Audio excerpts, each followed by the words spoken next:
ನಮಸ್ಕಾರ. ಫೆಡರಲ್ ಕರ್ನಾಟಕದ ವೀಕ್ಷಕರೆಲ್ಲರಿಗೂ ಆತ್ಮೀಯ ಸ್ವಾಗತ. ಇವತ್ತಿನ ವಿಶೇಷ ಕಾರ್ಯಕ್ರಮದಲ್ಲಿ ನಾವು ಗುರುವಾರ ರಾತ್ರಿ ವೇಳೆ ನಿಧನ ಹೊಂದಿರುವ ಭಾರತದ ಮಾಜಿ ಪ್ರಧಾನಿ, ಅರ್ಥಶಾಸ್ತ್ರಜ್ಞ, ಆಡಳಿತ ನೈಪುಣ್ಯರಾಗಿರುವ ಡಾಕ್ಟರ್ ಮನಮೋಹನ್ ಸಿಂಗ್ ಅವರ ಕುರಿತು ಮಾತನಾಡೋಣ. ನಮ್ ಜೊತೆ ಈ ವಿಶೇಷ ಚರ್ಚೆಯಲ್ಲಿ ಮಾತನಾಡೋದಕ್ಕೆ ಐಸಾಕ್ ನ ನಿವೃತ್ತ ನಿರ್ದೇಶಕರಾಗಿರುವ ಡಾಕ್ಟರ್ RS ದೇಶಪಾಂಡೆ ಅವರು ನಮ್ ಜೊತೆಗಿದ್ದಾರೆ. ಅವರಿಗೆ ಕಾರ್ಯಕ್ರಮಕ್ಕೆ ಸ್ವಾಗತ ಅನ್ಕೊಳ್ಳೋಣ. ನಮಸ್ಕಾರ ಸರ್. ನಮಸ್ಕಾರ. ನಮಸ್ಕಾರ ಸರ್, ಮನಮೋಹನ್ ಸಿಂಗ್ ಬಗ್ಗೆ ನಾವು ವಿಶೇಷವಾಗಿ ಬಹಳ ಅಂದ್ರೆ ನಿನ್ನೆಯಿಂದ ಬಹಳ ಚರ್ಚೆ ನಡೀತಿದೆ ಅವರ ನಿಧನಗೊಂಡ ನಂತರ. ಯಾಕಂದ್ರೆ ಅವರು ಇದ್ದ ಟೈಮ್ ಅಲ್ಲಿ ಅವ್ರನ್ನ ಟೀಕೆ ಮಾಡಿದವರು ಕೂಡ ಈಗ ಪ್ರಶಂಸೆ ಆರಂಭಿಸುವ ಮಟ್ಟಿಗೆ ಮನಮೋಹನ್ ಸಿಂಗ್ ಅವರ ಬಗ್ಗೆ ಚರ್ಚೆ ನಡೀತಿದೆ ಸರ್. ಮೊದಲಾಗಿ ನಾನು ಅವರು ಪ್ರಧಾನಮಂತ್ರಿ ಜೊತೆಗೆ ಅದಕ್ಕಿಂತ ಹಿಂದೆ ಆರ್ಥಿಕ ಆಗಿದ್ದ ಸಮಯದಿಂದಲೂ ಅವರ ಆರ್ಥಿಕ ತಜ್ಞರಾಗಿ ನಾವು ಹೇಗೆ ನೋಡ್ಬೋದು ಅಂತ ಸರ್ ನೀವು ಹೇಳ್ತೀರಿ? ನೋಡಿ, ಅವರು ನಮ್ಮ ಅರ್ಥಶಾಸ್ತ್ರದಲ್ಲಿ ಕೆಲವು ಪ್ರವಾಹಗಳು ಇದ್ದಾವೆ. ಒಂದು ಪ್ರವಾಹ ಅಂದರೆ ಈ ಸಮಾಜವಾದಿ ಪ್ರವಾಹ, ಅಂದರೆ ಸೋಷಿಯಲಿಸ್ಟಿಕ್ ವ್ಯೂ ಪಾಯಿಂಟ್. ಇನ್ನೊಂದು ಪ್ರವಾಹ ಅಂದರೆ ಫ್ರೀ ಮಾರ್ಕೆಟ್ ಎಕಾನಮಿ. ಇದು ಎರಡು ಪ್ರವಾಹ. ಮೂರನೇದು ಸಮಾಜವಾದಿನೇ, ಆದರೂ ಸ್ವಲ್ಪ ತೀವ್ರವಾಗಿ ಇದ್ದರೆ ಅದು ಕಮ್ಯುನಿಸ್ಟ್. ಈ ಮೂರು ಪ್ರವಾಹಗಳು ಇದ್ದಾವೆ. ಪ್ರೊಫೆಸರ್ ಮನಮೋಹನ್ ಸಿಂಗ್ ಅವರು ಈ ಫ್ರೀ ಮಾರ್ಕೆಟ್ ಎಕನಾಮಿ ಈ ಪ್ರವಾಹದಲ್ಲಿ ಮುಂಚಿಂದ ಇದ್ದರು ಅಂದರೆ ನಿಮ್ಮ ಪ್ರೇಕ್ಷಕರಿಗೆ ಇದು ಗೊತ್ತಿರಲ್ಲ. ಅವರು 1957 MA ಆದರು. 1957 ಪಂಜಾಬ್ ಯೂನಿವರ್ಸಿಟಿಯಿಂದ ಪೋಸ್ಟ್ ಗ್ರ್ಯಾಜುಯೇಷನ್ ಪಡೆದಿದ್ರು, MA ಎಕನಾಮಿಕ್ಸು. ಆವಾಗ ಅವ್ರಿಗೆ ಒಂದು ರೈಟ್ ಪ್ರೈಸ್, ಅದು ಸೆಂಟ್ ಜಾನ್ ಕಾಲೇಜಿಂದ ರೈಟ್ ಪ್ರೈಸ್ ಸಿಕ್ಕಿತ್ತು. ಈ ರೈಟ್ ಪ್ರೈಸ್ ಯಾವುದರಲ್ಲಿ ಅಂದರೆ ಅವ್ರು ಬರೆದಿರೋದ್ರಲ್ಲಿ ಅವರು ಆವಾಗಲೇ ಟ್ರೇಡಲ್ಲಿ ಬರೆದಿದ್ರು. ಅದು 57 ಅವ್ರ ಪ್ರೈಸ್ ಸಿಕ್ಕಿದ್ದಾದಮೇಲೆ ಅವರು 57 55 ಆಮೇಲೆ ಅವರು ಈ ಟ್ರೈಪಾಸ್, ಕೇಂಬ್ರಿಡ್ಜ್ ಯೂನಿವರ್ಸಿಟಿನಲ್ಲಿ ಟ್ರೈಪಾಸ್ ಸ್ಕೂಲಲ್ಲಿ ಹೋದರು. ಅಲ್ಲಿಂದ ಅವರು ಆಕ್ಸ್ಫರ್ಡ್ ಯೂನಿವರ್ಸಿಟಿ ಅಲ್ಲಿ ಒಂದು ಕಾಲೇಜ್ ಇದೆ, ನೆಟ್ಫೀಲ್ಡ್ ಕಾಲೇಜ್ ಅಂತ, ಅಲ್ಲಿ PhDಗೆ ಸೇರಿದರು. ಆ PhDದು ವಿಷಯ ಏನು ಅಂದರೆ, ನೋಡಿ, ಮೊದಲನೇದು ಫ್ರೀ ಮಾರ್ಕೆಟ್ ಬಗ್ಗೆ, ಟ್ರೇಡ್ ಬಗ್ಗೆ ಬರೆದಿರೋದು ಎಸ್ಸೆ. ಅದು MA ಆದ ಕೂಡಲೇ. ಅದು ಆದಮೇಲೆ ನೆಟ್ಫೀಲ್ಡಲ್ಲಿ ಅವರು PhDಗೋಸ್ಕರ ರಿಜಿಸ್ಟರ್ ಮಾಡಿದರು. PhD ಟಾಪಿಕ್ ಏನು ಅಂದರೆ India's export trends and prospects for self sustained growth. ಅಂದರೆ ಇದರದ್ದು ಬೀಜ ಏನು, ನಾವು ಈ ಸಮಾಜವಾದಿ ಇದರಲ್ಲಿ, ಇದು 1962 ಅವ್ರದ್ದು ಥೀಸಿಸ್ ಆಗಿದೆ. 62 ನಾವು ಇಲ್ಲಿವರೆಗೂ ಸಮಾಜವಾದಿ ವಿಚಾರದಲ್ಲಿ ಇದ್ದೇವೆ ಫುಲ್ಲಿ. ಅಂದರೆ ನೆಹರೂವಿಯನ್ ಫೇಬಿಯನ್ ಸೋಷಿಯಲಿಸಮ್ ಅಂತಾರೆ ಅದಕ್ಕೆ. ಅದರಲ್ಲಿದ್ದೇವೆ ನಾವು. ಯಾವಾಗಲೂ ಫ್ರೀ ಮಾರ್ಕೆಟ್ದು ಯೋಚನೆನೇ ಮಾಡ್ತಿರಲಿಲ್ಲ 62 ಆವಾಗ ಅವ್ರು ಥೀಸಿಸ್ ಮಾಡಿದರು. ಥೀಸಿಸ್ ಮಾಡಿದ್ಮೇಲೆ ಥೀಸಿಸ್ ಬಗ್ಗೆ ತುಂಬ ಚೆನ್ನಾಗಿ ಅಭಿಪ್ರಾಯ ಬಂತು. ಇಂಡಿಯಾಗೆ ಇದು ಒಂದು ಉಪಾಯ ಅಂತ ಸುಮಾರು ಜನ ಅನಿಸಿತ್ತು. ಅದು ಆ ಕ್ಲಾರೆಂಡಾನ್ ಪ್ರೆಸ್ಸಲ್ಲಿ ಆ ಥೀಸಿಸ್ ಪಬ್ಲಿಷ್ ಆಯಿತು. ಅದು ಪುಸ್ತಕ ಆಯಿತು. ಪುಸ್ತಕ ಆದಮೇಲೆ ಈ ಪುಸ್ತಕ ಪ್ರೊಫೆಸರ್ VK RV ರಾವ್ ಅಂತ ನಮ್ಮ ಕನ್ನಡಿಗರು, ನಮ್ಮ ಸಂಸ್ಥೆಯ ಸಂಸ್ಥಾಪಕರು, ಅವರು ಆವಾಗ ಡೆಲ್ಲಿ ಯೂನಿವರ್ಸಿಟಿನಲ್ಲಿ ವೈಸ್ ಚಾನ್ಸಲರ್ ಇದ್ದರು. ಅವರು ಆ ಪುಸ್ತಕ ಓದಿ ಮನಮೋಹನ್ ಸಿಂಗ್ ಅವ್ರು ಕೇಳಿದರು. ಆವಾಗ ಮನಮೋಹನ್ ಸಿಂಗ್ ಅವರು ಪಂಜಾಬ್ ಯೂನಿವರ್ಸಿಟಿಗೆ ತಿರುಗಿ ವಾಪಸ್ ಬಂದಿದ್ರು. ಅವ್ರು ಕೇಳಿದರು, ನೀವು ಡೆಲ್ಲಿ ಸ್ಕೂಲ್ಗೆ ಜಾಯಿನ್ ಆಗ್ತೀರಾ ಏನು ಅಂತ, ಇಂಟರ್ನ್ಯಾಷನಲ್ ಟ್ರೇಡ್ ಹೇಳ್ಕೊಡೋಕ್ಕೆ. ಅವ್ರು ಹ್ಞೂ ಅಂದಾದ್ಮೇಲೆ ಅವ್ರಿಗೆ 71ವರೆಗೂ ಅವರು ಡೆಲ್ಲಿ ಸ್ಕೂಲ್ ಆಫ್ ಎಕನಾಮಿಕ್ಸಲ್ಲಿ ಪ್ರೊಫೆಸರ್ ಅಂತ ಕೆಲಸ ಮಾಡಿದರು. ಅದು ಆದಮೇಲೆ ಅವರು ಫಾರಿನ್ಗೆ ಹೋದರು, IMFಗೆ, ಇಂಟರ್ನ್ಯಾಷನಲ್ ಮಾನಿಟರಿ ಫಂಡ್. ಡೆಲ್ಲಿ ಸ್ಕೂಲಲ್ಲಿ ಇದ್ದಾಗ ಅವರು ಇದೇನೇ ಇಂಟರ್ನ್ಯಾಷನಲ್ ಟ್ರೇಡಲ್ಲಿ ಹೌ ಇಂಡಿಯಾ ವಿಲ್ ಬೆನಿಫಿಟ್, ಅಂದರೆ ಭಾರತಕ್ಕೆ ಈ ರಫ್ತು ಮತ್ತು ಆಯಾತು ಇದು ಫ್ರೀ ಮಾಡಿದರೆ ನಮಗೆ ಎಷ್ಟು ಗೇನ್ ಆಗುತ್ತೆ ಅಂತ ಹೇಳ್ಕೊಡ್ಲಿಕ್ಕೆ ಸ್ಟೂಡೆಂಟ್ಸ್ಗೆ ಅದೇನೇ ಹೇಳ್ಕೊಡ್ತಾಯಿದ್ರು.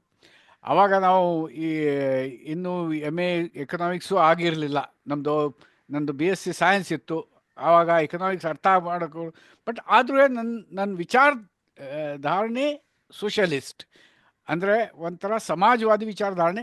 ಆವಾಗ ನನ್ನ ವಯಸ್ಸಲ್ಲಿ ಇರೋರು ಮುಖ್ಯತಃ ಎಲ್ಲರೂ ಈ ಈ ವಿಚಾರಧಾರೆಯಲ್ಲೇ ಇದ್ದರು.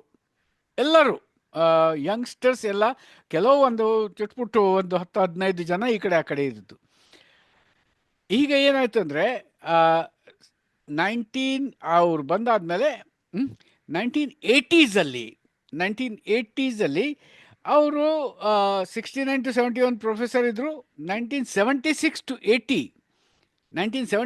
80 ಅವ್ರಿಗೆ ಫೈನಾನ್ಸ್ ಮಿನಿಸ್ಟ್ರಿನಲ್ಲಿ ಸೆಕ್ರೆಟರಿ ಅಂತ ತಗೊಂಡಾದ್ಮೇಲೆ ಫೈನಾನ್ಸ್ ಮಿನಿಸ್ಟ್ರಿನಲ್ಲಿ ಅವ್ರ ಜೂನಿಯರ್ಸ್ಗೆ ಹೇಳ್ಕೊಡುವಾಗ, ಮಾತಾಡುವಾಗ, ಮೀಟಿಂಗಲ್ಲಿ ಆಗ್ತಾ ಸ್ವಲ್ಪ ಬದಲಾವಣೆ ಆಗ್ತಾಯಿತ್ತು. ಆಮೇಲೆ ತಿರ್ಗಾ ಅವರು 85 to 87 ಅವ್ರಿಗೆ deputy chairman of the planning commission ಅಂತ ಹಾಕಿದರು. ಈಗ ಪ್ಲಾನಿಂಗ್ ಕಮಿಷನಲ್ಲಿ ಕೂಡ ಅವರು ಬದಲಾಯಿಸೋಕ್ಕೂ ಸಾಧ್ಯ ಆಗಲಿಲ್ಲ. ಯಾಕಂದರೆ ಸಿಸ್ಟಮ್ ಅಂತ ಏನು ಇರುತ್ತೆ ಅಲ್ಲ, ಆ ಸಿಸ್ಟಮ್ ಅಂದರೆ ಒಂದು ದೊಡ್ಡ ಆನೆ. ಆ ಆನೆ ಮೇಲೆ ಒಂದು 5 kg ಇಟ್ಟರೂ 100 kg ಇಟ್ಟರೂ ಅದಕ್ಕೇನು ವ್ಯತ್ಯಾಸ ಆಗೋದಿಲ್ಲ. ಹಾಗೆ ಅವರು ಪ್ಲಾನಿಂಗ್ ಕಮಿಷನಲ್ಲಿ ಮುಖ್ಯಸ್ಥರು ಇದ್ದಾಗೂ ಅವರು ಪರಿಸ್ಥಿತಿ ಬದಲಾಯಿಸೋಕ್ಕೆ ಸಾಧ್ಯ ಆಗಿರಲಿಲ್ಲ. 85ವರೆಗೂ ನಾವು ಕ್ಲಿಯರ್ ಆಗಿ ಸೋಷಲಿಸ್ಟಿಕ್ ಪ್ಯಾಟರ್ನಲ್ಲಿ ಇದ್ದೇವೆ. ಆದರೂ ಒಂದು ವಿಷಯ 82ನಲ್ಲಿ ಒಂದು ಚೇಂಜ್ ಆಗಿತ್ತು. 82 ಬಜೆಟ್ಟು ಪ್ರಣಬ್ ಮುಖರ್ಜಿಯವರು ಪ್ರೆಸೆಂಟ್ ಮಾಡಿದರು. ಈ 82 ಬಜೆಟ್ಟಲ್ಲಿ ಪ್ರಣಬ್ ಮುಖರ್ಜಿಯವರು ಆಯಾತು ಅಂದರೆ ಇಂಪೋರ್ಟ್ಸ್ ಮೇಲೆ ರಿಸ್ಟ್ರಿಕ್ಷನ್ ಇತ್ತು, ಅದು ಸ್ವಲ್ಪ ಕಡಿಮೆ ಮಾಡಿದರು. ನಮ್ಮ ಇಂಪೋರ್ಟ್ಸ್ ಇನ್ಕ್ರೀಸ್ ಆಗ್ತಿತ್ತು. ಆ ಥರ ನಮ್ಮಲ್ಲಿ ಆವಾಗ ಸಿಕ್ಕೋದು 3 ಸ್ಕೂಟ್ರು ಮಾತ್ರ. ಒಂದು ವೆಸ್ಪಾ ಇಲ್ಲಾಂದರೆ ಬಜಾಜು, 2ನೇದು ಲ್ಯಾಂಬ್ರೆಟಾ, 3ನೇದು ವಿಜಯ್. ಈ 3 ಸ್ಕೂಟರು. ಟಿ ವಿ ನೋಡಿದರೆ ಒಂದೇ ಒಂದು ಟಿ ವಿ, EC TV ಅಂತ ಒಂದೇ ಒಂದು ಟಿ ವಿ ಸಿಗ್ತಿತ್ತು. ಈಗೇನಾಯಿತು, ಈ ಇಂಪೋರ್ಟಲ್ಲಿ ಅಂದರೆ ಆಯಾತಲ್ಲಿ ಯಾವುದು ಶುಲ್ಕ ಇತ್ತು ಅದು ಕಡಿಮೆ ಮಾಡಿದರೆ, ಅದು ರ್ಯಾಷನಲೈಸ್ ಮಾಡಿದ್ದಕ್ಕೆ ನಮ್ಮಲ್ಲಿ ಅದು ಫ್ರೀ ಇಂಪೋರ್ಟ್ ಶುರು ಆಯಿತು. ಜಾಸ್ತಿ ಫ್ರೀ ಅಂತಲ್ಲ, ಬಟ್ ಕಡಿಮೆ ಟ್ಯಾಕ್ಸಸಲ್ಲಿ, ಕಡಿಮೆ ಡ್ಯೂಟಿನಲ್ಲಿ. ಇದರಲ್ಲಿ ಸುಮಾರು ಎಕ್ವಿಪ್ಮೆಂಟ್ಸು ಅಂದರೆ ಟ್ರಾನ್ಸ್ಪೋರ್ಟ್ ಎಕ್ವಿಪ್ಮೆಂಟ್ಸು, ಮೆಡಿಸಿನ್ಸು, ಇದು ಆಯಾತು ತುಂಬ ಜಾಸ್ತಿ ಆಗಿತ್ತು. 85 ಬಜೆಟಲ್ಲಿ ನೀವು ಈಗ ತಾನೇ ಹೇಳಿದ್ರಿ, ಅವ್ರ ಕ್ರಿಟಿಕ್ ಕೂಡ ಈ ಎಕನಾಮಿಕ್ ಸಿಸ್ಟಮ್ ಸರಿಗಿದೆ ಇಲ್ವೋ ಅಂತ ಯಾರು ಹೇಳ್ತಾ ಇದ್ರು ಮುಂಚೆ. ನಾನು ಕೂಡ ಒಂದು ಅದರಲ್ಲಿ ಇದ್ದೆ. ಯಾಕಂದರೆ ಯಂಗ್ ಬ್ಲಡ್ಡು, ಆ ಯಂಗ್ ಬ್ಲಡ್ ಭಾರಿ ಬೇಗ ಕ್ರಾಂತಿಗೆ ಹೊರಟೋಗ್ತವೆ. ನನಗೆ ಈಗ ನಗು ಬರ್ತದೆ, ಬಟ್ ಆದ್ರೂ ನಾವು ಹೋಗಿದ್ದೀವಿ. ಅದು ನಾನೀಗ 75 ಇಯರ್ಸು. ಆವಾಗ 20-25-30ವರೆಗೂ ಏನೋ ಒಂದು ಇದಿತ್ತು ಹಿಂಗೆ ನಾವು ಅಂತ. ಸೊ 85ನಲ್ಲಿ V P Singh basically a socialist by mind. ಅವರು ರಾಜ ಇದ್ದರು, ಆದರೂ socialist. V P Singh budget present ಮಾಡುವಾಗ ಅವ್ರು ತಿರ್ಗಾ ರಿಲ್ಯಾಕ್ಸೇಷನ್ ಮಾಡಿದರು. ಇದರದ್ದು ಪರಿಣಾಮ ಅಂದರೆ ಆವಾಗ ಪ್ರೊಫೆಸರ್ ಮನಮೋಹನ್ ಸಿಂಗ್ ಪ್ಲಾನಿಂಗ್ ಕಮಿಷನ್ನಲ್ಲಿ ಇದ್ದರು 85ನಲ್ಲಿ. ಅದ್ರದ್ದು ಇಂಪ್ಯಾಕ್ಟ್ ವಿ ಪಿ ಸಿಂಗ್ ಅವ್ರ ಮೇಲೆ ಬಂತು. ವಿ ಪಿ ಸಿಂಗ್ ಅವರು ಬಜೆಟಲ್ಲಿ ಒಂದು 10 ಸಲ ಲಿಬ್ರಲೈಸೇಷನ್, ಈ ಶಬ್ದ ಅಂದರೆ ಜಾಗತಿಕೀಕರಣ, ಲಿಬ್ರಲೈಸೇಷನ್ ಅಂತ ಶಬ್ದ ಉಪಯೋಗಿಸಿದ್ರು, ನಾಟ್ ಗ್ಲೋಬಲೈಸೇಷನ್. ಹಾಂ, ಇದು ಫಸ್ಟ್ ಟೈಮ್ ಭಾರತದಲ್ಲಿ ಲಿಬ್ರಲೈಸೇಷನ್ ಬಂದಿರೋದು. ಈಗ ನೋಡಿ, ಮನಮೋಹನ್ ಸಿಂಗ್ ಅವ್ರದ್ದು ಪರ್ಸನಾಲಿಟಿ ಅಂದರೆ ಒಂದು ಸುಯೇವ್ ಪರ್ಸನಾಲಿಟಿ. ಅವರು ಭಾರಿ ಮೆಲ್ಲಗೆ ಮಾತಾಡೋದು, ಅಂದರೆ ಇಲ್ಲಿಂದ ಈ ಸ್ಕ್ರೀನ್ವರೆಗೂ ಕೂಡ ಕೇಳೋಕ್ಕೂ ಕಷ್ಟ, ಅಷ್ಟು ಮೆಲ್ಲಗೆ ಮಾತಾಡೋರು. ಇನ್ನೊಂದು ಫೋರ್ಸ್ಫುಲ್ ಇರಲಿಲ್ಲ, ಯಾವಾಗೂ ಫೋರ್ಸ್ಫುಲ್ ಇರಲಿಲ್ಲ. ಅದು ಒಂದು ನನ್ನ ಪ್ರಕಾರ ಮಾನಿಟರಿ ಎಕನಾಮಿಕ್ಸ್ ಅದು ಒಂದು ಕ್ವಾಲಿಟಿ. ನಾನು ನೋಡಿರೋದು ಮಾನಿಟರಿ ಎಕನಾಮಿಸ್ಟು, ರಂಗರಾಜನ್ ತಗೊಳ್ಳಿ, monetary economics, many monetary economics ನಾನು ನೋಡಿರೋದು, ಅವ್ರದ್ದು ಮೆಲ್ಲಗೆ ಮಾತಾಡೋದು ಒಂದು ಕ್ವಾಲಿಟಿ, ಯಾಕೋ ಗೊತ್ತಿಲ್ಲ. ಈ ಜೋರಾಗಿ ಮಾತಾಡೋರು ನಾವು ಸೋಷಲಿಸ್ಟಿಕ್ ಎಕನಾಮಿಕ್ಸ್, ಇವ್ರು ನಾವು ಸ್ವಲ್ಪ ಜೋರಾಗಿ ಮಾತಾಡ್ತೀವಿ. ಸೊ ಅವರು 1967 ಅವರು ಒಂದು ಪೇಪರ್ ಪಬ್ಲಿಷ್ ಮಾಡಿದರು. ಅದರಲ್ಲಿನೂ ಇದೇ ಆರ್ಗ್ಯೂ ಮಾಡಿದರು. ಆಯಿತು. 1980 ಅದು ಇಂಡಿಯನ್ ಸೊಸೈಟಿ 80 ಅಂತ 1918 but 80 Indian society of agriculture ಎಕನಾಮಿಕ್ಸ್ಗೆ ಪ್ರೆಸಿಡೆನ್ಷಿಯಲ್ ಅಡ್ರೆಸ್ ಕೊಡುವಾಗ ಕೊಲ್ಲಾಪುರಲ್ಲಿ ಅದೇ ಹೇಳಿದರು, ನಾವು ರಿಸ್ಟ್ರಿಕ್ಷನ್ಸ್, ಈ ಲ್ಯಾಂಡ್ ಮೇಲೆ ರಿಸ್ಟ್ರಿಕ್ಷನ್ಸ್ ಇದ್ದಾವೆ, ಅದು ಕಡಿಮೆ ಮಾಡಬೇಕು, ಫಾರ್ಮರ್ಸ್ಗೆ ಫ್ರೀ ಆಗಿಬಿಡಬೇಕು, ಮಾರ್ಕೆಟ್ಟು ಅದೇ ಇಂಪಾರ್ಟೆಂಟು, ಮಾರ್ಕೆಟ್ ಮೇಲೆ ಗಮನ ಕೊಡಿ, ಮಾರ್ಕೆಟ್ ರಿಫಾರ್ಮ್ಸ್ ಹಾಕಿ. ಈಗ ಮೋದಿಯವರು ಮಾರ್ಕೆಟ್ ರಿಫಾರ್ಮ್ಸ್ ಹಾಕಿದ್ರಲ್ಲ, ಅದು ವಾಪಸ್ ಹೋಯಿತು. ನಾವು ತಿರ್ಗಾ ಹಳೆ ಸಿಸ್ಟಮಲ್ಲೇ ಹೋಗಿದ್ದೇವೆ.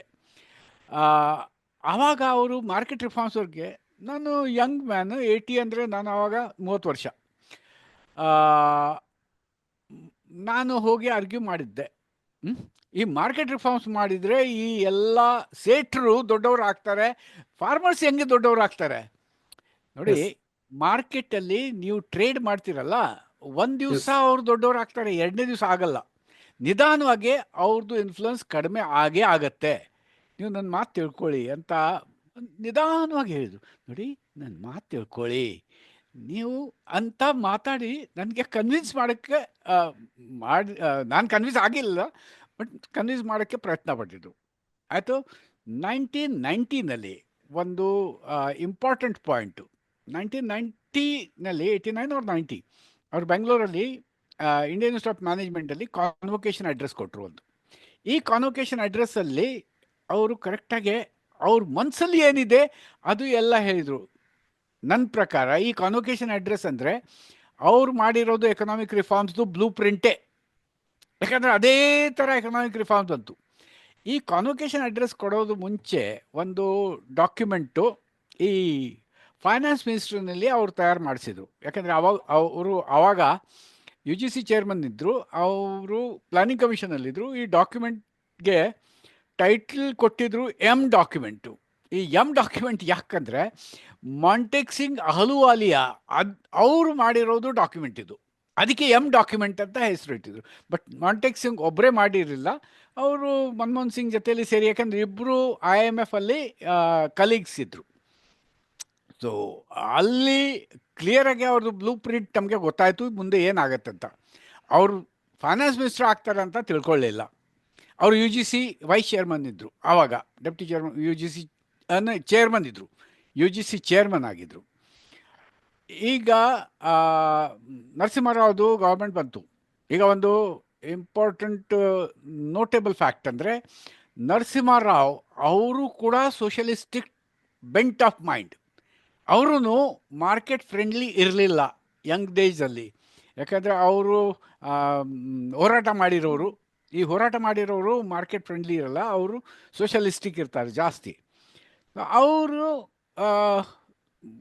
ಒಂದು ದಿವಸ ಅಲೆಕ್ಸಾಂಡರ್ ಅಂತ ಅವ್ರು PS ಇದ್ದರು, ಅಲೆಕ್ಸಾಂಡರ್ ಅವ್ರಿಗೆ ಹೇಳಿದರು ಮನಮೋಹನ್ ಸಿಂಗ್ಗೆ ಕಾಲ್ ಮಾಡಿ. ಅವರು ಫಸ್ಟು IG ಪಟೇಲ್ಗೆ ಕಾಲ್ ಮಾಡಿದರು. IG ಪಟೇಲ್ಗೆ ನೀವು ಫೈನಾನ್ಸ್ ಮಿನಿಸ್ಟ್ರಿ ತಗೊಳ್ತಿರೋ ಇಲ್ವೋ ಅಂತ. IG ಪಟೇಲ್ ಇಲ್ಲ, ನಾನು ಫೈನಾನ್ಸ್ ಮಿನಿಸ್ಟ್ರಿ ತಗೊಳ್ಳಲ್ಲ, ಯಾಕಂದರೆ ಅವ್ರು IG ಪಟೇಲ್ದು ಸ್ವಲ್ಪ ಐಡಿಯಾಲಜಿಕಲ್ ಇದು. ಸರ್, ಈಗ ಅವರು 1991 ಇಂದ 96 ತನಕ ಫೈನಾನ್ಸ್ ಮಿನಿಸ್ಟರ್ ಆಗಿದ್ದ ಟೈಮಲ್ಲಿ, ಈಗ ನಾವೇನು ಹೊಸ ನವ ಭಾರತದ ಈಗೇನು ಆರ್ಥಿಕತೆ ಏನೋ ಕಾಣ್ತಿದೀವಲ್ಲ, ಅದು ಅಲ್ಲಿಂದ ಅವರು ಸ್ಥಾಪನೆ ಮಾಡಿದ್ರು ಅನ್ನೋ ಒಂದು ಮಾತಿದೆ ಸರ್. ಇದು ಯಾವ ರೀತಿ ಅಲ್ಲಿಂದ ಆರಂಭ ಆಯ್ತು ಸರ್, ಅದನ್ನ ಸ್ವಲ್ಪ ನೋಡಿ. ಮೊದಲನೇದು 91 ಅವ್ರು ತಗೊಳ್ಳುವಾಗ ಅಂದರೆ June 21ಗೆ ಅವ್ರು ತಗೊಂಡಿದ್ರು. ಜುಲೈನಲ್ಲಿ ಅವರು ಬಜೆಟ್ ಪ್ರೆಸೆಂಟ್ ಮಾಡಿದರು, ಜುಲೈ ಫಸ್ಟ್ ವೀಕಲ್ಲಿ. ಆವಾಗ ನಮ್ಮದು ಫಾರಿನ್ ಎಕ್ಸ್ಚೇಂಜ್ ಎಷ್ಟು ಕಡಿಮೆ ಇತ್ತು ಅಂದರೆ ಬರೀ 2 ವಾರಕ್ಕೆ ಸಾಕಾಗೋದು ಫಾರಿನ್ ಎಕ್ಸ್ಚೇಂಜ್ ಇತ್ತು. ಅಂದರೆ 2 ವಾರ ಹೋದ್ಮೇಲೆ ನಾವು ಬೇಡ್ತನ ಅಂದರೆ ಬೇಡಬೇಕಾಗಿತ್ತು, ಅಷ್ಟು ಪರಿಸ್ಥಿತಿ ಗಂಭೀರವಾಗಿತ್ತು. ಯಾಕೆ ಗಂಭೀರವಾಗಿ ಆಯಿತು?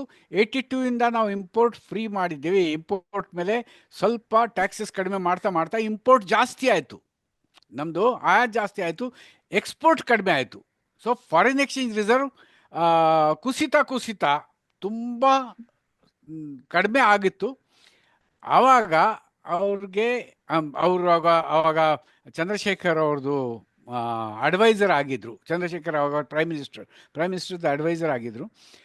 ಆದರೂ ಈ ಫಾರಿನ್ ಎಕ್ಸ್ಚೇಂಜ್ ಕೆಳಗಡೆ ಹೋಗ್ತಾ ಇದೆ ಅಂತ ರಿಸರ್ವ್ ಬ್ಯಾಂಕ್ ಅವರು ತಿಳಿಸ್ಬೇಕಾಗಿತ್ತು, ಇದು ವಾರ್ನಿಂಗ್ ಕೊಡಬೇಕಾಗಿತ್ತು. ವಾರ್ನಿಂಗ್ ಬಂದಿಲ್ಲ. ಪೂರ್ತಿ ಪ್ರಾಬ್ಲಮ್ ಬಂದಾದ್ಮೇಲೆ ಅವ್ರ ಮುಂದೆ ಬಂತು. ಈಗ ಡಾಕ್ಟರ್ ಹತ್ರ ಸೊಲ್ಯೂಷನ್ಗೆ ಹೋದರೆ ಅವ್ರು ಕರೆಕ್ಟಾಗಿ ಒಂದು ಸೊಲ್ಯೂಷನ್ ಅಂದರೆ ಸದ್ಯಕ್ಕೆ ಇವ್ರಿಗೆ ಆಗಿರೋದು ನೋವು ನಿಲ್ಲಿಸ್ಬೇಕು. ಅದಕ್ಕೆ ಪೇನ್ ಕಿಲ್ಲರ್ ಯಾವುದು ಅಂತ IMF ಇಂದ ಸ್ಟ್ಯಾಬಿಲೈಸೇಷನ್ ಫಂಡ್ ತೊಗೊಂಡ್ರು.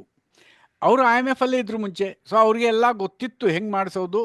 ಮತ್ತು ಮಾಂಟೆಕ್ ಸಿಂಗ್ ಅವರು ಸೆಕ್ರೆಟರಿ ಫೈನಾನ್ಸ್ ಇದ್ದರು, ಹೆಂಗೆ ಮಾಡಿಸೋದು ಅವ್ರಿಗೆ ಗೊತ್ತಿತ್ತು.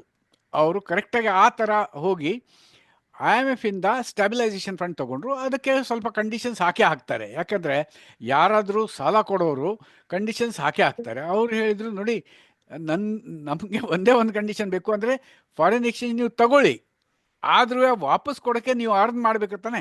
ಅದಕ್ಕೆ ನಿಮ್ಮದು ಇಂಟರ್ನ್ಯಾಷನಲ್ ಟ್ರೇಡ್ ಫ್ರೀ ಮಾಡಬೇಕು, ಅಂದರೆ ಗ್ಲೋಬಲೈಸೇಷನ್ ಮಾಡಬೇಕು, ನೀವು ಗೋಡೆ ಕಟ್ಟಬೇಡಿ.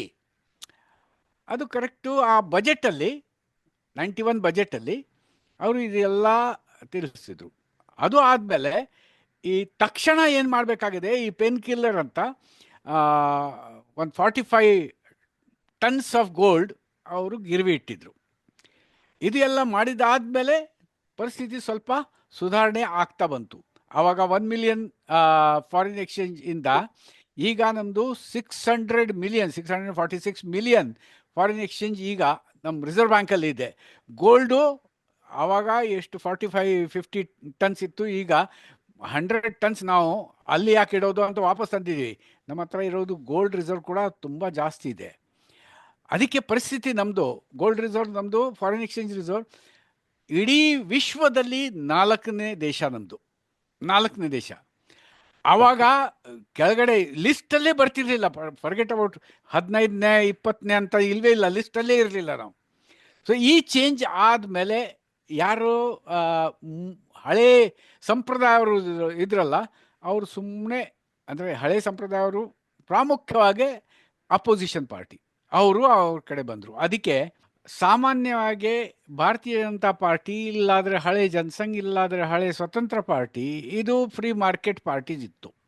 ಇದು ಫ್ರೀ ಮಾರ್ಕೆಟ್ ಪಾರ್ಟೀಸ್ ಯಾವಾಗಲೂ ಅಪೋಸಿಷನ್ನಲ್ಲಿ ಇರ್ತಿದ್ರು. ಯಾಕಂದರೆ ಕಾಂಗ್ರೆಸ್ ಮತ್ತು ಸೋಷಲಿಸ್ಟ್ ಪಾರ್ಟಿ ಇವರ ಸೋಷಲಿಸ್ಟಿಕ್ ವ್ಯೂ ಪಾಯಿಂಟ್ ಅವರು.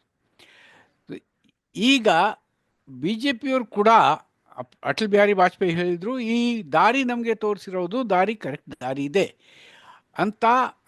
ಅದಕ್ಕೆ ನೀವು ಹೇಳ್ದಂಗೆ ಅವ್ರ ಕ್ರಿಟಿಕ್ಸ್ ಕೂಡ ಅವ್ರ ಮೇಲೆ ಇದು ಅಪವಾದ ಮಾಡೋರು ಕೂಡ ಈಗ ಅವ್ರ ಪರವಾಗಿ ಆಗಿದ್ದಾರೆ. ಯಾಕಂದರೆ ನಾವು ಎಲ್ಲ ನಮ್ಮ ಪರವಾಗಿ ಆಗ್ತಾ ಇದೆ. 91ನಲ್ಲಿ ಮಾಡಿರೋದು ಸುಧಾರಣೆಯಲ್ಲಿ ಈ ಒಂದು ಅಂದರೆ ಜಾಗತಿಕೀಕರಣ, ಅಂದರೆ ನಮ್ಮದು ರಫ್ತು ಹೆಚ್ಚಾಗಿದೆ, ನಮ್ಮದು ಆಯಾತು ಕೂಡ ಹೆಚ್ಚಾಗಿದೆ, ಆದರೂ ಟ್ರೇಡ್ ಬ್ಯಾಲೆನ್ಸ್ ಬಿಹೇವ್ ಆಗ್ತಾ ಇದೆ. ಎರಡನೇದು ನಮ್ಮದು ಇಂಟರ್ನಲ್ ಅಂದರೆ ಡೊಮೆಸ್ಟಿಕ್, ನಮ್ಮ ದೇಶದಲ್ಲಿ ಆಗಿರೋದು ವ್ಯಾಪಾರ ಜೋರಾಗಿ ಆಗಿದೆ. ನಿಮಗೆ ಎಲ್ಲರೂ ನೋಡಿರಬೇಕು, ಆವಾಗ ಒಂದಾನೊಂದು ಕಾಲದಲ್ಲಿ, ಇಲ್ಲ 90sಲ್ಲಿ, ಮಿಡ್ 90sಲ್ಲಿ ಮಾಲ್ ಅಂತ ಏನಿದೆ ಅಂತ ಯಾರಿಗೂ ಗೊತ್ತಿರಲಿಲ್ಲ. ಈಗ ಹಳ್ಳಿ ಪಳ್ಳಿನಲ್ಲಿ ಜನ ಬಸ್ಸಲ್ಲಿ ಬಂದು ಮಾಲಲ್ಲಿ ಹೋಗಿ ನೋಡ್ಕೊಂಡು ಹೋಗ್ತಾರೆ, ಬರೀ ನೋಡ್ಕೊಳ್ಳೋಕೆ ಹೋಗ್ತಾರೆ.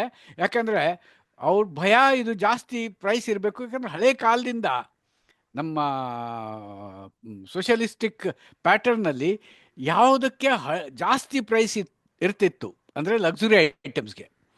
ಈಗ ಎಲ್ಲ ನಮ್ಮ ರೀಚಲ್ಲಿ ಬಂದಿದೆ, ಅಗ್ರಿಗೇಟ್ ಇನ್ಕಮ್ ಇನ್ಕ್ರೀಸ್ ಆಗ್ತಿದೆ. ಆದರೂ ಒಂದು ಡೇಂಜರ್, ಅದು ನಾವು ನೋಡ್ತಾ ಇರಬೇಕು, ಅಂದರೆ ಇನ್ಇಕ್ವಾಲಿಟಿ ಇನ್ಕ್ರೀಸ್ ಆಗಕೊಡ್ದು. ಅದ್ರ ಬಗ್ಗೆನೂ ಪ್ರೊಫೆಸರ್ ಮನಮೋಹನ್ ಸಿಂಗ್ ಆವಾಗಲೇ ಎಚ್ಚರಿಕೆ ಕೊಟ್ಟಿದ್ರು. ನಾವು ಫ್ರೀ ಮಾರ್ಕೆಟ್ ಎಕನಾಮಿಲಿ ಹೋಗ್ಬೋದು, ಆದರೂ ನಮ್ಮ ದೇಶ ನೋಡಿದರೆ ಇನ್ಇಕ್ವಾಲಿಟಿ ಮುಂಚಿಂದ ಜಾಸ್ತಿ ಇದೆ. ಈ ಇನ್ಇಕ್ವಾಲಿಟಿ ಹೆಚ್ಚು ಆಗಲಿಕ್ಕೆ ಬಿಡಬಾರ್ದು. ಅದಕ್ಕೆ ಈ ಕೊನೆಗೆ ಅಂದರೆ ತಳಮಟ್ಟಕ್ಕೆ ಯಾರು ಇದ್ದಾರೆ ಅವ್ರಿಗೆ ಎಲ್ಲ ಸೌಲಭ್ಯ ಮಾಡಿ ಕೊಡಬೇಕು. ಈ ಸೌಲಭ್ಯ ಮಾಡಿ ಕೊಡಬೇಕು ಅಂದರೆ ಟಾಯ್ಲೆಟ್ಸ್ ಇರಬೇಕು, ರೋಡ್ಸ್ ಇರಬೇಕು, ಅವ್ರಿಗೆ ಕೈಲಿ ಕೆಲಸ ಇರಬೇಕು, ಅವ್ರಿಗೆ ಮಾರ್ಕೆಟಲ್ಲಿ ರೇಟ್ ಸಿಕ್ಕಬೇಕು. ಇದು ಎಲ್ಲ ಮಾಡಬೇಕು ಅಂತ ಅವ್ರ ಪ್ರಕಾರ. ಇದು ಅವ್ರು ಹೇಳಿರೋದು ಸುಮಾರು 8-9 ರಿಕಮೆಂಡೇಶನ್ಸ್ ಇತ್ತು. ಅದರಲ್ಲಿ ಮೊದಲನೇ ರಿಕಮೆಂಡೇಶನ್ ಮಾರ್ಕೆಟ್ ರಿಫಾರ್ಮ್ಸ್ ಇತ್ತು. ಆದ್ರೂ ಯಾವಾಗಲೂ ಹೆಂಗಿರ್ತದೆ ಅಂದರೆ, ಸರ್ಕಾರದಲ್ಲಿ ಇದ್ರೂ, ಪ್ರೈಮ್ ಮಿನಿಸ್ಟರ್ ಇದ್ರೂ, ಪ್ರೆಸಿಡೆಂಟ್ ಇದ್ರೂ ಕೆಲವು ರಿಫಾರ್ಮ್ಸ್ ಮಾಡೋಕ್ಕೆ ಆಗಲ್ಲ. ಈ ನಮ್ಮಲ್ಲಿ ಈ ಮಾರ್ಕೆಟ್ ರಿಫಾರ್ಮ್ಸ್ಗೋಸ್ಕರ ರೈತರು ಅಜಿಟೇಟ್ ಮಾಡಿದ್ರು. ರೈತರಿಗೆ ಬಿಡಿಸಿ ಹೇಳೋದು ಅಂದರೆ, ಮಾರ್ಕೆಟ್ ನಿಮ್ಮ ಕೈಲಿ ತಗೊಳ್ಳಿ ಅಂತ. ಅವ್ರು ರೆಡಿ ಇಲ್ಲ. ಮಾರ್ಕೆಟ್ ನಿಮ್ಮ ಕೈಲಿ ತಗೊಳ್ಳಿ, ಈ ಮಧ್ಯಸ್ಥರ ಕೈಯಿಂದ ಬಿಡಿಸಿ ಅಂತ ಒಂದು ಭಾವನೆ ಮನಮೋಹನ್ ಸಿಂಗ್ ಅವ್ರದ್ದು ಇತ್ತು. ಆ ಭಾವನೆ ಗ್ರೌಂಡಲ್ಲಿ ಇನ್ನೂ ಬರಲಿಲ್ಲ. ಇನ್ನೂ ಮಾರ್ಕೆಟಲ್ಲಿ ನೀವು ಯಶವಂತಪುರ ಮಾರ್ಕೆಟ್ ಹೋಗಿ, ಹುಬ್ಳಿ ಮಾರ್ಕೆಟ್ ಹೋಗಿ, ಯಾವ ಮಾರ್ಕೆಟ್ಗೆ APMC ಮಾರ್ಕೆಟ್ ಹೋದರೆ ಅಲ್ಲಿ ಕೆಲವು ಜನದ್ದು ಪ್ರಾಮುಖ್ಯವಾಗಿ ಕಂಟ್ರೋಲ್ ಇರ್ತದೆ. ಈ ಕಂಟ್ರೋಲ್ ಹೋದ್ರೇ ಇನಿಕ್ವಾಲಿಟಿ ಕಡಿಮೆ ಆಗೋದು. ಮತ್ತೆ ಸರ್, ಈಗ ಅವರು 2004 ಇಂದ 2014 ತನಕ ಪ್ರಧಾನಮಂತ್ರಿ ಆಗಿದ್ದ ಟೈಮ್ ಅಲ್ಲಿ ಅವರು ಮಾಡಿದ ಅಭಿವೃದ್ಧಿ ಕಾರ್ಯಗಳು ನಿಮ್ಮ ದೃಷ್ಟಿಯಲ್ಲಿ ಯಾವ ರೀತಿ ವಿವರ ಕೊಡಬಹುದು ಸರ್? ಅದೆಲ್ಲ ಒಂದೇ ಫಿಲಾಸಫಿನಲ್ಲಿ 4 to 14 ಅವರು ಆಪರೇಟ್ ಮಾಡಿದ್ರು, ಒಂದೇ ಫಿಲಾಸಫಿನಲ್ಲಿ.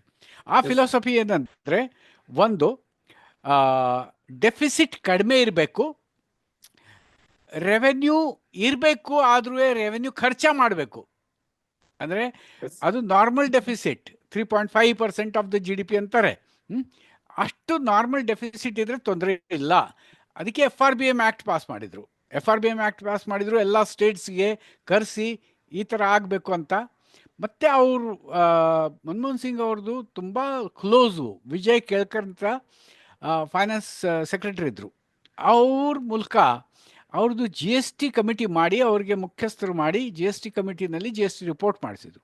ಆದರೂ 14ವರೆಗೂ ಅವ್ರಿಗೆ GST ಇಂಪ್ಲಿಮೆಂಟ್ ಮಾಡಲಿಕ್ಕೆ ಅವ್ರ ಪಕ್ಷದವರೇ ಬಿಡಲಿಲ್ಲ. ಅದು ಒಂದು ಭಯ ಹೇಳ್ತಾ ಇದ್ರು, ಇಂಪ್ಲಿಮೆಂಟ್ ಮಾಡಿದ್ರೆ ನಮ್ಮದು ಇಲೆಕ್ಷನಲ್ಲಿ ಏನಾಗತ್ತೆ ಅಂತ. ಯಾಕಂದರೆ ಟ್ಯಾಕ್ಸ್ ತಾನೆ, ಅದು ಬಿಡಿಸಿ ಹೇಳಬೇಕು. ಈ ಟ್ಯಾಕ್ಸು ಹೊಸದಲ್ಲ, ಎಲ್ಲ ಹಳೆ ಟ್ಯಾಕ್ಸ್ ಹೊರಟೋಗುತ್ತೆ. ಇದು ಹೊಸದು ಟ್ಯಾಕ್ಸ್ ಬಂದರೆ ಹಳೇದು ಟ್ಯಾಕ್ಸ್ ಇರೋದಿಲ್ಲ ಅಂತ ನಾವು ಪೇಟೆನಲ್ಲಿ ಇರೋದು, ಬೆಂಗಳೂರಲ್ಲಿ ಇರೋದು, ನಮ್ಮ ಭಾವನೆಗೂ ಅದು ಬರಲಿಲ್ಲ. ಇದು ಒಂದು ಹೊಸ ಟ್ಯಾಕ್ಸ್ ಅಲ್ಲ, ಇದು ಎಲ್ಲ ಹಳೆ ಟ್ಯಾಕ್ಸ್ ತಗೊಂಡು ಅದಕ್ಕೆ ಕಾಸ್ಕೆಟ್ ಮಾಡಿ, ಒಂದು ಬಾಸ್ಕೆಟ್ ಮಾಡಿ, ಆ ಬಾಸ್ಕೆಟಲ್ಲಿ ಈ ಟ್ಯಾಕ್ಸ್ ಹಾಕಿರೋದು. ಸೊ ಅವ್ರು ಹೋದ್ಮೇಲೆ ಇದು ಇಂಪ್ಲಿಮೆಂಟ್ ಆಯಿತು. ಅಂದರೆ ಒಂದು ಪ್ರಕಾರ ಅವ್ರು ಯಾವ್ಯಾವುದು ಪಾಲಿಸಿ ಬಗ್ಗೆ ಥಿಂಕಿಂಗ್ ಮಾಡಿದ್ರು ಅದು ಎಲ್ಲ 1 by 1 14 ಆದಮೇಲೆ ಇಂಪ್ಲಿಮೆಂಟ್ ಆಯಿತು. ಅದರದ್ದು ಬೆನಿಫಿಟ್ಸ್ ಬಂದಿತ್ತು. ಈಗ ಯಾವುದು ರಾಜ್ಯ ಕಷ್ಟಕ್ಕೆ ಇಲ್ಲ ಅಂದರೆ GST ಕಾರಣ.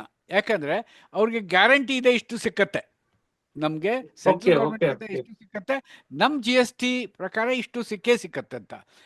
ಇದು ಒಂದು ಮುಖ್ಯವಾದ ಅವ್ರು ಹಾಕಿರೋದು ಹೆಜ್ಜೆ, ಇದು ಮುಂದೆ ಬಂದಿರೋದು. ಇನ್ನೊಂದು ಸುಮಾರು ಜನಕ್ಕೆ ಇದು ಗೊತ್ತಿಲ್ಲ, ಸುಮಾರು ಜನಕ್ಕೆ, ಅದಕ್ಕೆ ನಿಮಗೆ ಹೇಳ್ತಾ ಇರೋದು, ಪ್ಲಾನಿಂಗ್ ಕಮಿಷನ್ ಅಬಾಲಿಷನ್.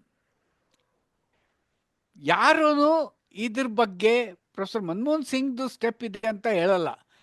ಅದು ಇರೋದು ಅವ್ರದ್ದೇ. ಯಾಕಂದರೆ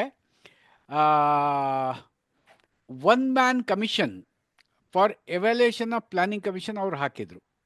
ಈ 1 man ಕಮಿಷನ್ ಅವರು IMF ಅಲ್ಲಿ ಹಳೆ ಸ್ನೇಹಿ ಇದ್ದರು, ಅವ್ರಿಗೆ ಕರೆಸ್ಬಿಟ್ಟು ಪ್ಲಾನಿಂಗ್ ಕಮಿಷನ್ನಲ್ಲಿ 2012 ಕೂಡಿಸಿದ್ರು. ನೋಡಿ, ಈ ಪ್ಲಾನಿಂಗ್ ಕಮಿಷನ್ನಲ್ಲಿ ನಾವು ಎಷ್ಟು ಯೋಚನೆ ಮಾಡ್ತೀವಿ, ಅದು ಸಕ್ಸಸ್ ಯಾಕಾಗಲ್ಲ. ಸೊ 1 man ಎವ್ಯಾಲ್ಯೂಯೇಷನ್ ಕಮಿಟಿಯಲ್ಲಿ ಕೂಡಿಸಿದ್ರು. ಅವ್ರಿಗೆ ಸ್ಟೇಟ್ ಮಿನಿಸ್ಟರ್ ರ್ಯಾಂಕ್ ಕೊಟ್ಟು, ಆಫೀಸ್ ಕೊಟ್ಟು, ಫುಲ್ ಸೆಕ್ರೆಟರಿಯೇಟ್ ಕೊಟ್ಟು, ಅವರು ಇದ್ರ ಬಗ್ಗೆ ಯೋಚನೆ ಮಾಡಿಬಿಟ್ಟು ರಿಪೋರ್ಟ್ ಕೊಟ್ಟರು. ನನಗೆ ಅವ್ರ ಹೆಸರು ಜ್ಞಾಪಕ ಬರ್ತಿಲ್ಲ, ಬಟ್ ಇಂಟರ್ನೆಟಲ್ಲಿ ಸಿಕ್ಕತ್ತೆ. 1 man ಎವ್ಯಾಲ್ಯೂಯೇಷನ್ ಕಮಿಟಿ ಅವ್ರು ರಿಪೋರ್ಟ್ ಮಾಡಿದರು. ರಿಪೋರ್ಟ್ ಯಾವಾಗ ಮಾಡಿದರು? ಈ 2014 ಮಾರ್ಚ್ ಎಂಡ್ಗೆ. ಆ ರಿಪೋರ್ಟಲ್ಲಿ planning commission is toothless body. Planning commission recommend ಮಾಡುತ್ತೆ, ನಾನು ರಿಕಮೆಂಡ್ ಮಾಡ್ತೀನಿ, ನೀವು ನಿಮ್ಮ ಹಿಂದೆ ಇರೋದು ಫರ್ನಿಚರು ಬದಲಾಯಿಸ್ಬಿಡಿ ಅಂತ ನಾನು ರಿಕಮೆಂಡ್ ಮಾಡ್ತೀನಿ. ಮಾಡೋರು ಯಾರು? ನೀವು. ಸೊ ಪ್ಲಾನಿಂಗ್ ಕಮಿಷನ್ ರಿಕಮೆಂಡೆಡ್, ಆದ್ರೂ ಮಿನಿಸ್ಟ್ರೀಸ್ ಇಂಪ್ಲಿಮೆಂಟ್ ಮಾಡಬೇಕು. ಅದು ಮಿನಿಸ್ಟ್ರೀಸ್ ಇಂಪ್ಲಿಮೆಂಟ್ ಮಾಡೋಕ್ಕೆ ಹಿಂದೆ ಮುಂದೆ ನೋಡ್ತಾರೆ, ಅವ್ರ ಪ್ರಕಾರ ಅವ್ರು ಮಾಡ್ತಾರೆ. ಅವ್ರ ಕೈಲಿ ದುಡ್ಡು ಬಂದಿದೆಯಲ್ಲ, ಅವ್ರ ಪ್ರಕಾರ ಅವ್ರು ಮಾಡ್ತಾರೆ. ಸೊ ಅವ್ರಿಗೆ ಅರ್ಥ ಆಯಿತು, ಇದು ಟೂತ್ಲೆಸ್ ಬಾಡಿ, ಇವ್ರು ಇಂಪ್ಲಿಮೆಂಟ್ ಮಾಡೋಂಗಿಲ್ಲ, ಬರೀ ಸಜೆಸ್ಟ್ ಮಾಡೋದು. ಮತ್ತು ಇದು ಯಾಕೆ ಇರಬೇಕು, ಬರೀ ಸಜೆಸ್ಟ್ ಮಾಡೋದು ಬಾಡಿ ಮಾತ್ರ ಇರಬೇಕು. ಅದಕ್ಕೆ ಅವರು ಈ ಪ್ಲಾನಿಂಗ್ ಕಮಿಷನ್ ಡಿಸ್ಮ್ಯಾಂಟಲ್ ಮಾಡಿ ಅಂತ ರಿಕಮೆಂಡ್ ಮಾಡಿ ಕೊಟ್ಟರು. ಆವಾಗ ಇಲೆಕ್ಷನ್ ಡಿಕ್ಲೇರ್ ಆಯಿತು. So professor Manmohan Singh table ಮೇಲೆ ಆ ಫೈಲ್ ಇತ್ತು. ಅದು ಫೈಲ್ ಅಂದರೆ ನೆಕ್ಸ್ಟ್ ಪ್ರೈಮ್ ಮಿನಿಸ್ಟರ್ಗೆ ಅದು ತುಂಬ ಸುಖವಾಗಿತ್ತು. ಯಾಕಂದರೆ ಒಂದು ದೊಡ್ಡ ಹೆಜ್ಜೆ ನಾನು ತಗೊಂಡಿದ್ದೀನಿ ಅಂತ ಜನಕ್ಕೇನು ಗೊತ್ತಾಗುತ್ತೆ, ಯಾರು ಮಾಡಿರೋದು ಮುಂಚೆ ಅಂತ. ಮುಂಚೆ ಯಾರು ತಗೊಂಡಿರೋದು ಇದು ಕೈಲಿ ಅಂತ ನಿಮಗೆ ಗೊತ್ತಿರಬೇಕು. ಪಾಪ ತುಂಬ ಸಹಿಷ್ಣುತೆ ಮನಮೋಹನ್ ಸಿಂಗ್ ಅಂದರೆ ಇನ್ಕಾರ್ನೇಷನ್ ಆಫ್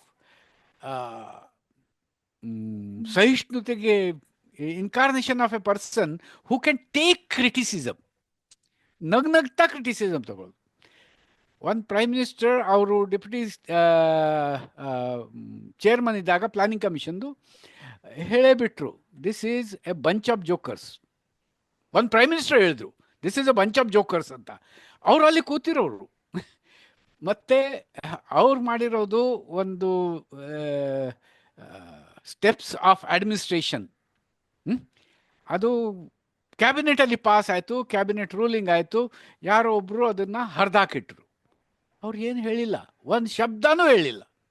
ನೀವು ಯಾಕೆ ಹರಿದಾಕಿದ್ದೀರಿ, ಅದರಲ್ಲಿ ಏನಿತ್ತು, ನೀವು ಆರ್ಗ್ಯೂ ಮಾಡಿ, ನಾನು ಹೇಳ್ಕೊಡ್ತೀನಿ ಅಂತ ಏನೂ ಹೇಳಿಲ್ಲ. ಆಯ್ತಪ್ಪ. ಯಾಕಂದರೆ ಅವ್ರ ಪ್ರಕಾರ ಒಳ್ಳೆಯದು ಆಗಬೇಕಾದ್ರೆ ಹಾಗೇ ಆಗತ್ತೆ. ಕರೆಕ್ಟಾಗಿ ಅವರು ಕೊಟ್ಟಿರೋದು ಫೈಲ್ಸು ನೆಕ್ಸ್ಟ್ ಪ್ರೈಮ್ ಮಿನಿಸ್ಟರ್ ತೊಗೊಂಡು ಒಂದು ಸ್ಟೆಪ್ ಬೈ ಸ್ಟೆಪ್ ಹೋದರು. ಎಲ್ಲ ಆಗಿರೋದು ಅದರದ್ದು ಉಪಯೋಗ ಸೇರಿರೋದು ಶ್ರೇಯ ಮನಮೋಹನ್ ಸಿಂಗ್ ಅವ್ರಿಗೆ. ಸರ್, ದೇಶಪಾಂಡೆ ಅವರೇ, ನೀವು ಮನಮೋಹನ್ ಸಿಂಗ್ ಜೊತೆ ಆಗಾಗ ಭೇಟಿ ಆಗಿದ್ದವರು, ನೀವು ಅವರ ಆತ್ಮೀಯತೆ ಮತ್ತು ಅವರ ವ್ಯಕ್ತಿತ್ವವನ್ನು ಯಾವ ರೀತಿ ಹೇಳ್ಬಹುದು ಸರ್ ನಮ್ಮ ವೀಕ್ಷಕರಿಗೆ? ಅವರು ತುಂಬಾ ಸುವೇವ್ ಅಂದರೆ ತುಂಬಾ ಒಳ್ಳೆತನ. ಅವ್ರಿಗೆ ತುಂಬಾ ಸ್ಲೋ ಆಗಿ ಆರಾಮಾಗಿ ಮಾತಾಡೋರು. ಜಾಸ್ತಿ ಜೋರಾಗಿ ಅಂದರೆ ಶಬ್ದ ಕೇಳಿಸೋಕ್ಕೆ ಸ್ವಲ್ಪ ಮುಂದೆ ಹೋಗಬೇಕಾಗಿತ್ತು. ಇನ್ನೊಂದು ಅಂದರೆ ಅವರು ನಿಮ್ಮ ಮಾತು ಕೇಳೋರು, ನೀವು ಏನು ಹೇಳ್ತೀರಿ ಅವರು ಪರವಾಗಿದ್ರೂ ಪರವಾಗಿಲ್ಲ, ಅವ್ರ ವಿರುದ್ಧವಾಗಿದ್ದರೆ ಇನ್ನೂ ಮೆಲ್ಲ ಕೇಳೋರು. ಇಲ್ಲ, you are a young man, I don't think you understand it very well. No, sir, I have seen markets everywhere. I have done this, I have done that. No, please, listen. Market has a power. Today or tomorrow it will turn around. ಅಂತ ನಿಧಾನಾಗಿ ಹೇಳೋರು. ಇದು ಒಂದು. ಎರಡನೇದು, ಅವ್ರ ಮೀತ ಭಾಷಿ ಅಂದರೆ ತುಂಬ ಕಡಿಮೆ ಮಾತಾಡೋರು. ಅದಕ್ಕೆ ಅವರು ಎಕ್ಸ್ಟೆಂಪೋರ್ ಅವ್ರದ್ದು ಭಾಷಣ ಭಾರಿ ಕಡಿಮೆ. ಒಂದೆರಡು ಇರಬೇಕು ಅಂತ ಗೊತ್ತಿಲ್ಲ ನನಗೆ, ಬಟ್ ಯಾವಾಗಲೂ ಅವ್ರದ್ದು ಸ್ಕ್ರಿಪ್ಟ್ ರೆಡಿ ಆಗಿ ಸ್ಕ್ರಿಪ್ಟ್ ತಗೊಂಡು ಹೋಗಿ ನೀವು ಎಲ್ಲೂ ನೋಡಿ, ಪ್ರೈಮ್ ಮಿನಿಸ್ಟರ್ ಇದ್ದಾಗನೂ ನೋಡಿ, ಪ್ರೊಫೆಸರ್ ಇದ್ದಾಗನೂ ನೋಡಿ, ಅವ್ರ ಸ್ಕ್ರಿಪ್ಟ್ ರೆಡಿ ಆಗಿ ಸ್ಕ್ರಿಪ್ಟ್ ತಗೊಂಡು ಅದ್ರ ಪ್ರಕಾರನೇ ಭಾಷಣ ಕೊಡೋರು. ಅವ್ರು ಇದೇ ಕಾರಣಕ್ಕೆ ಅವರನ್ನ ಮೌನಿ ಅನ್ನೋ ಒಂದು ಟೀಕೆನೂ ಅವರಿಗೆ ವ್ಯಕ್ತವಾಯ್ತಲ್ಲ? ಹೌದು. ಯಾಕಂದ್ರೆ ತುಂಬಾ ಸುವೇವ್ಗೆ ಕನ್ನಡ ಶಬ್ದ ಗೊತ್ತಿಲ್ಲ ನನಗೆ. ಸ್ಥೈರ್ಯ ಇತ್ತು ಅವ್ರಿಗೆ. ಮಾತಾಡುವಾಗ ಒಂದೊಂದು ಶಬ್ದ ಅದರದ್ದು ತೂಕ ಮಾಡಿ ತಗಡಿನಲ್ಲಿ ಹಾಕೋರು. ಒಂದೊಂದು ಶಬ್ದ ಹಿಂಗೆ ತಗೊಂಡು ಅದರದ್ದು ತೂಕ ಮಾಡಿ ಆ ತಗಡಿಲಿ ಹಾಕೋರು. ಆ ತಗಡಿ ಎಲ್ಲಿ ಹೋಗ್ತಾ ಇದೆ ಅಂತ ನೋಡ್ತಾ ಇರೋರು. ಅದು ಬರೆದು ಮಾಡಿರೋರು. ನಾನು ಸುಮಾರು 3 ಸಲ ಹತ್ತಿರದಿಂದ ನೋಡಿದ್ದೀನಿ. ಬಾಕಿ ಎಲ್ಲ ಟಿ ವಿನಲ್ಲಿ ಇಲ್ಲ. ಬಟ್ ನನ್ನ ಅಬ್ಸರ್ವೇಷನ್ ಪ್ರಕಾರ, ನಾನು ಪ್ರೊಫೆಸರು, ನಾನು ಮಾತಾಡ್ತಾ ಇರೋದು ಅವ್ರು ಮಾತಾಡ್ತಾ ಇರೋದು ತುಂಬ ವ್ಯತ್ಯಾಸ. ನಾನು ಸ್ವಲ್ಪ ಅಗ್ರೆಸಿವ್ ಆಗಿ ಮಾತಾಡ್ತೀನಿ. ಅದು ಅಗ್ರೆಸಿವ್ ಆಗಿ ಮಾತಾಡೋರು ಸ್ವಲ್ಪ ಕೈ ಚಪ್ಪಳೆ ತೊಗೊಳ್ತಾರೆ. ಯಾಕಂದರೆ ಎಲ್ಲೂ ಒಂದು ಟಕ್ ಅಂತ ಕೊಡ್ತಾರೆ, ಅದು ಕೈ ಚಪ್ಪಳೆಗೋಸ್ಕರ ಬಿಡ್ತಾರೆ. ಅವರು ಯಾವಾಗಲೂ ಕೈ ಚಪ್ಪಳೆಗೋಸ್ಕರ ಮಾತಾಡಲೇ ಇಲ್ಲ ಆ ಥರ. ಅವರು ಯಾವಾಗಲೂ ಒಂದೇ ಟೋನಲ್ಲಿ, ಒಂದೇ ಸ್ಮೂತಾಗಿ ಪ್ರತಿಯೊಂದು ಸೆಂಟೆನ್ಸ್ಗೆ ಕಂಪ್ಲೀಟ್ ಫುಲ್ ಸ್ಟಾಪು, ಕಾಮ ಎಲ್ಲ ಯೋಚನೆ ಮಾಡಿ ಕ್ಯಾಲ್ಕುಲೇಟ್ ಮಾಡಿ ಮಾತಾಡೋರು. ಅದೇ ಥರ ಅವರು. ದೇಶಪಾಂಡೆ ಸರ್, ಈಗ ಅವರು ನರೇಗಾ, RTI ಇಂಥ ಕೆಲ ಯೋಜನೆಗಳನ್ನು ತಂದಿದ್ರು ಸರ್. ಈ ಯೋಜನೆಗಳು ಈಗಿನ ಕಾಲಕ್ಕೆ ಹೆಂಗೆ ಪ್ರಸ್ತುತ ಆಗಿದೆ ಸರ್? ಮತ್ತೆ ಎಷ್ಟು ಉಪಯೋಗ ಆಗ್ತಿದೆ ನಾವು ಅಳೆಯಬಹುದು? ಈ ಯೋಚನೆಗಳು ಅವ್ರು ತಂದಿರೋದು ಅಂತ ನಾವು ಹೇಳಬಾರ್ದು. ಯಾಕಂದ್ರೆ ಅವರು ಓಕೆ ಮಾಡಿದ್ರು ಅದನ್ನ. ಅವ್ರ ಕಾಲದಲ್ಲಿ ಓಕೆ ಆಯ್ತು. RTI ಅದು ಒಂದು ಪಬ್ಲಿಕ್ ಮೂವ್ಮೆಂಟಲ್ಲಿ ಬಂದ್ಬಿಡ್ತು. ಜನ ಅಜಿಟೇಟ್ ಮಾಡಿದ್ರು. ನಮಗೆ ರೈಟ್ ಟು ಇನ್ಫಾರ್ಮೇಷನ್ ಇರಬೇಕು. ನಮಗೆ ಈ right to food 1957 right to ಫುಡ್ಗೋಸ್ಕರ ಅಜಿಟೇಷನ್ ಮಾಡಿ ಆವಾಗ ಕೊರತೆ ಇತ್ತು, ಧಾನ್ಯದ ಕೊರತೆ ಇತ್ತು. ಸೊ ರೈಟ್ ಟು ಫುಡ್ ಆವಾಗ ಅಜಿಟೇಷನ್ ಮಾಡಿದ್ರು. ಅದಕ್ಕೆ ಉತ್ತರ ಅಂತ ಈ ಪಬ್ಲಿಕ್ ಡಿಸ್ಟ್ರಿಬ್ಯೂಷನ್ ಸಿಸ್ಟಮ್ ಮಾಡಿದರು. ನಿಮಗೆ ಎಲ್ಲರಿಗೆ ಫುಡ್ ಸಿಗಬೇಕು ಅಂತ ಅವ್ರು ರೇಷನ್ ಕಾರ್ಡ್ ಕೊಟ್ಟು, ರೇಷನ್ ಕಾರ್ಡ್ ಮುಂದೆ ಅಂದರೆ ರೈಟ್ ಟು ಫುಡ್ ಕೊಟ್ಟರು. MGNREGS ಅದು ಸೆಂಟರಲ್ಲಿ MGNREGS ಬಂದಿರೋದು ಅಜಿಟೇಷನಿಂದ. ಬಟ್ ಅದರದ್ದು ಮುಖ್ಯವಾದ ಫಸ್ಟ್ ಸೀಡ್ ಅಂದರೆ, ನಾನು ಅವ್ರು ಮಾಡಿಲ್ಲ ಅಂತ ಹೇಳ್ತಾ ಇಲ್ಲ, ಅವ್ರು ಇದ್ದಾಗ ಆಯಿತು. ಆದರೂ ಸೀಡ್ ಎಲ್ಲಿತ್ತು? ಮಹಾರಾಷ್ಟ್ರದಲ್ಲಿ ಎಂಪ್ಲಾಯ್ಮೆಂಟ್ EGS ಅಂತ ಇತ್ತು. ಯಾವಾಗ? 1973 1972-73 ಬರ ಆದಮೇಲೆ ಮಹಾರಾಷ್ಟ್ರದಲ್ಲಿ ಬರ್ವೆ ಕಮಿಷನ್ ಅಂತ ಇತ್ತು. ಬರ್ವೆ ಅವರು ಮಿನಿಸ್ಟರ್ ಇದ್ದರು ಅವಾಗ. ಬರ್ವೆ ಕಮಿಷನ್ ಅದು ಎಂಪ್ಲಾಯ್ಮೆಂಟ್ ಗ್ಯಾರಂಟಿ ಸ್ಕೀಮ್ ಮಹಾರಾಷ್ಟ್ರದಲ್ಲಿ ಹಾಕಿದರು. ಯಾಕಂದರೆ 73ವರೆಗೂ ಭಾರತದಲ್ಲಿ ಈ ಬರದಕ್ಕೋಸ್ಕರ ಫ್ಯಾಮಿನ್ ಕೋಡ್ ಅಂತ ಇತ್ತು. ಫ್ಯಾಮಿನ್ ಕೋಡಲ್ಲಿ ಒಂದಂದರೆ ಈ ಮೆಟಲ್ ಅಂದರೆ ಕಲ್ಲು ಹೊಡೆಯೋದು, ಕಲ್ಲಿಂದು ಇದು ಕಲ್ಲು ಪೀಸಸ್ ಮಾಡಿಬಿಟ್ಟು ಅದು ರೋಡಲ್ಲಿ ಹಾಕೋದು, ಅದು ಮಾತ್ರ ಒಂದು. ಮತ್ತು ಇನ್ನೊಂದು ಅಂದರೆ ಅವ್ರಿಗೆ ಫುಡ್ ಕೊಡೋದು. ಈ ಎರಡು. ಆ ಫ್ಯಾಮಿನ್ ಕೋಡ್ ಯಾವಾಗ ಆಗಿತ್ತು? 1898. ಅದು 1898 1973ವರೆಗೂ ಫ್ಯಾಮಿನ್ ಕೋಡ್ ಯಾವುದು ಅದಕ್ಕೆ ಒಂದು ಕಾಮಾ ಫುಲ್ ಸ್ಟಾಪು ಕೊಡಲಿಲ್ಲ. 73 ಚೇಂಜ್ ಆಯಿತು. ಆ ಬರ್ವೆ ಕಮಿಷನ್ ಚೇಂಜ್ ಮಾಡಿದ್ರು. ಅದು ಎಂಪ್ಲಾಯ್ಮೆಂಟ್ ಗ್ಯಾರಂಟಿ ಸ್ಕೀಮ್ ಅಂತ. ಅದು ಎಕ್ಸಾಕ್ಟ್ಲಿ MGNREGSದು ಮುತ್ತಾತ. ಅದು MGNREGS ಅಲ್ಲಿ ಏನಿದೆ ಅದು ಆವಾಗಲೇ. MGNREGS ಅವರು ಈ ಸ್ಕೀಮಲ್ಲಿ ಜಾನ್ ಡ್ರೇಸ್ ಅಂತ ನನ್ನ ಗೊತ್ತಿರೋರು ಪ್ರೊಫೆಸರ್ ಅವರು, Jean Dreze Delhi school of ಎಕನಾಮಿಕ್ಸಲ್ಲಿ ಪ್ರೊಫೆಸರ್ ಇದ್ದರು. ಆವಾಗ ಡೆಲ್ಲಿನಲ್ಲಿ ಇದ್ದಾರೆ. ತುಂಬ ಒಳ್ಳೆ ಮನುಷ್ಯ, ತುಂಬ ಕೆಲಸ ಮಾಡಿದಿರೋ ಮನುಷ್ಯ. ಅಮರ್ತ್ಯ ಸೇನ್ ಜೊತೆಲಿ ಅವರು ಈ ಡ್ರಾಫ್ಟ್ ಮಾಡಿದರು. ಸೊ ನಾವು ಹೌದು, ಜಾನ್ ಡ್ರೇಸ್ ಮಾಡಿರೋದು MGNREGS ಅಂತ ಹೇಳ್ತೀವಿ. ಅದು ತಪ್ಪು. ಆ್ಯಕ್ಚುಲಿ MGNREGS ಬಂದಿರೋದು EGS ಇಂದ, ಎಂಪ್ಲಾಯ್ಮೆಂಟ್ ಗ್ಯಾರಂಟಿ ಸ್ಕೀಮಿಂದ. ಅದು 73 thank you so much sir. ನಮ್ಮನ್ನ ಅಗಲಿರುವಂತ ಮಾಜಿ ಪ್ರಧಾನಿ ಮನಮೋಹನ್ ಸಿಂಗ್ ಅವರ ಕುರಿತು ಅತ್ಯುತ್ತಮವಾದ ಮಾಹಿತಿ ಕೊಟ್ಟಿದ್ದೀರಿ. ತಮ್ಮ ಆಪ್ತರು ಆಗಿದ್ದ ಕಾರಣ ನಿಮ್ಮ ಮಾಹಿತಿ ನಮ್ಮ ವೀಕ್ಷಕರಿಗೆ ಆಪ್ತ ಆಗುತ್ತೆ ಅಂತ ನಂಬಿಕೆಯೊಂದಿಗೆ ಈ ಕಾರ್ಯಕ್ರಮದ ವೀಕ್ಷಿಸಿರುವ ಎಲ್ಲರಿಗೂ ಒಂದು ಧನ್ಯವಾದಗಳು ಸರ್.